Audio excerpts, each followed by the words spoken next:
Organisasi Kesehatan Dunia atau WHO mengatakan virus corona mungkin tidak akan hilang dari dunia. Menanggapi hal ini, sejumlah negara mulai mempersiapkan kehidupan baru yang disebut dengan new normal. Bagaimana dengan Indonesia? Apa persiapan pemerintah untuk mengantisipasinya? Kita bergabung dengan Dade Salampesi yang akan mengecek faktanya bersama-sama. Silakan Dade. Ya, Sumi dan juga pemirsa, pernyataan dari WHO tadi disampaikan oleh pihak WHO saat sejumlah negara yang ada di dunia justru sudah mulai melonggarkan kebijakan lockdown atau kebijakan physical distancing mereka. Kita lihat lagi pernyataan dari WHO yang disampaikan pada pekan lalu, tepatnya di Jenewa, Swiss pada 13 Mei 2020. Dr. Mike Ryan yang merupakan Direktur Kedaruratan WHO mengatakan penting diketahui virus corona baru ini bisa menjadi virus endemik yang ada di masyarakat dan virus ini mungkin tidak akan pernah hilang, disampaikan oleh WHO. Sekali lagi di tengah saat negara-negara banyak yang sudah melonggarkan kebijakan lockdown atau physical distancing mereka. Sebelum kita beranjak lebih jauh, kita lihat lagi lebih dalam bagaimana dengan status virus corona yang ada di dunia. Lebih tepatnya kita lihat angka dari 5 besar negara dengan kasus COVID-19 terbesar di dunia. Ini data saya ambil dari gugus tugas percepatan penanganan COVID-19 pada kemarin siang hari Minggu 17 Mei 2020. Dan di urutan pertama ada Amerika Serikat dengan 1 juta lebih kasus. Sementara di urutan kedua yang jauh lebih kecil daripada Amerika ada Rusia, disusul Inggris, Spanyol, Italia, dan Indonesia dari segi jumlah kasus ada di urutan ke-33 dengan 17.514 kasus data kemarin siang hari Minggu 17 Mei 2020. Sementara peringkat ini yang berdasarkan total kasus tidak sama dengan angka kematian karena kalau berdasarkan dengan angka kematian Amerika memang ada di peringkat 1 83.000 lebih, sementara di peringkat 2 bukan Rusia melainkan Inggris dan disusul Italia, pemirsa. Sementara Indonesia ada 1.148 kematian dan kalau kita melihat secara global sejauh ini sudah ada 216 negara yang dilaporkan terinfeksi virus COVID-19. Padahal kalau kita lihat data dari PBB, anggota-anggota negara PBB saja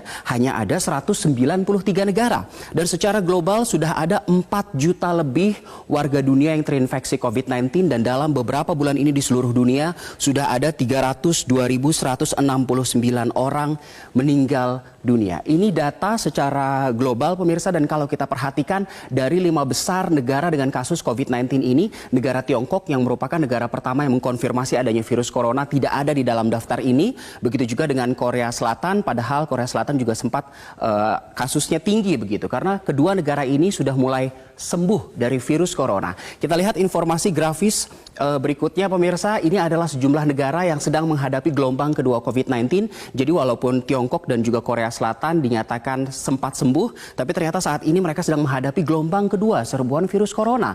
Kita mulai dari Tiongkok yang setelah membuka lockdownnya khususnya di Provinsi Hubei di kota Wuhan, ternyata saat ini melaporkan ada 14 kasus baru pada 10 Mei 2020 dan sampai saat ini 18 Mei terus bertambah. Korea Selatan juga menghadapi gelombang kedua dari virus corona. Sama seperti Tiongkok melaporkan kasus pertama ini pada 10 Mei 2020, padahal saat itu di Korea Selatan sempat sebulan lebih 0 penambahan kasus harian. Namun jika Tiongkok tadi melaporkannya 11 kasus baru di hari pertama, sementara Korea Selatan langsung ada 34 kasus baru setelah pelonggaran physical distancingnya. Ternyata negara Timur Tengah di Iran juga menghadapi hal serupa, yaitu ancaman dari gelombang kedua virus corona.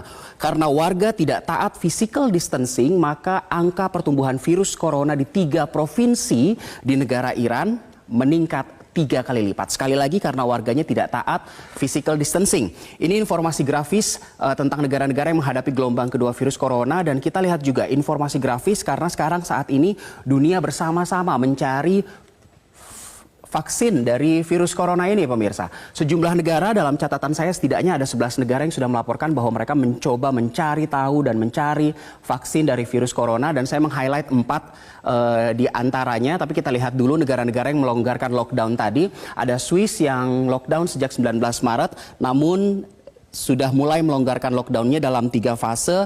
Di fase pertama sudah dimulai 27 April, 11 Mei, dan pada 8 Juni nanti. Pada pelonggaran yang terakhir, restoran dan juga bar sudah mulai dibuka di Swiss. Lalu ada juga India yang juga sempat paling parah, sudah melakukan lockdown sejak 25 Maret. Dan pelonggaran lockdown ini dilakukan dalam 2 tahap pada 25 April 2020 dan 3 Mei 2020 kemarin. Toko-toko di pasar sudah mulai dibuka. Begitu juga dengan negara bagian California di Amerika Serikat, hanya 1 negara bagian saja.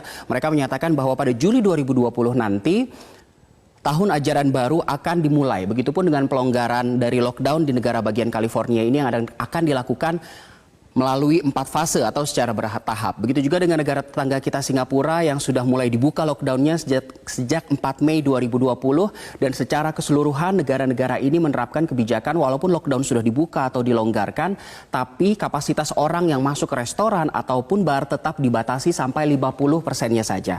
Sekarang kita lihat 6 negara yang sudah memulai mencari vaksin, pemirsa.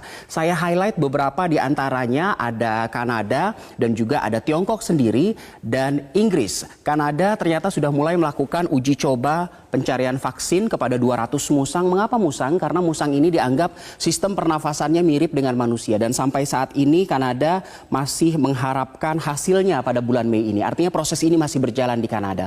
Sementara di Tiongkok sendiri juga sudah melakukan uji coba vaksin pertama pada 16 Maret 2020. Namun Tiongkok sudah lebih maju karena sudah melakukan uji coba vaksin kepada manusia. Ini untuk tahap pertama dan saat ini mereka tengah mempersiapkan untuk tahap kedua.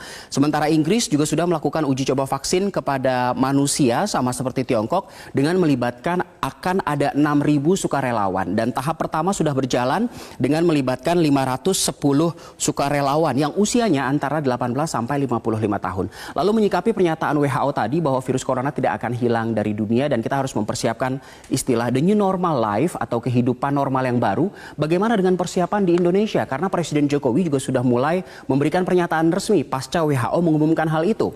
Kita lihat informasi grafis berikutnya. Ini adalah hal yang dipersiapkan oleh Indonesia. Dalam hal ini ada Kemenristek dan juga BRIN, Kementerian Riset dan Teknologi dan juga Badan Riset Inovasi. Disampaikan pada akhir pekan kemarin bahwa pemerintah dalam hal ini Menristek sudah menyusun protokol hidup berdamai dengan COVID-19 sebagai alternatif menyambung pernyataan dari Presiden Joko Widodo. Setidaknya pemerintah melakukan perkuatan dari 2 penelitian. Yang pertama yaitu menciptakan suplemen daya tahan tubuh sehingga sistem kerjanya mencegah masyarakat terinfeksi dari COVID-19. Ini sebagai gambaran apabila ternyata vaksin atau obat dari penyakit COVID-19 ini tidak ditemukan, maka pemerintah akan membuat suplemen agar daya tahan tubuh masyarakat semakin kuat. Sementara dari sisi lainnya, pemerintah juga menggencarkan metode tes COVID-19, mengembangkan rapid test dan juga PCR, termasuk memperbanyak jumlahnya, sehingga jika nanti dalam new normal life, semua masyarakat diminta untuk melakukan segala sesuatunya secara virtual. Namun apabila fisiknya tetap harus hadir dalam suatu acara di suatu tempat, maka mereka semua akan diharuskan mengikuti rapid test atau PCR dulu sebelum hadir di tempat itu, pemirsa. Lalu apakah memang virus corona ini tidak akan hilang dari dunia, khususnya dari Indonesia? Dan kita betul-betul harus menjalani hidup secara new normal life tadi. Kita melihat pernyataan dari Presiden Joko Widodo yang disampaikan pada hari Jumat 15 Mei 2020. Kemarin Presiden menyebut dalam tatanan kehidupan baru nanti, memang itu yang harus kita pegang, kita harus berdamai dengan COVID-19. Namun Presiden juga menambahkan bahwa masyarakat tetap harus produktif dan juga tetap optimis karena saat ini banyak negara di dunia juga masih mencari vaksin atau obat dari virus COVID-19 ini. Dan selain itu juga sejumlah kementerian juga sudah mulai mempersiapkan era new normal life yang ada di dunia. Saya kembalikan ke Sumi. Terima kasih Dade untuk pemaparannya.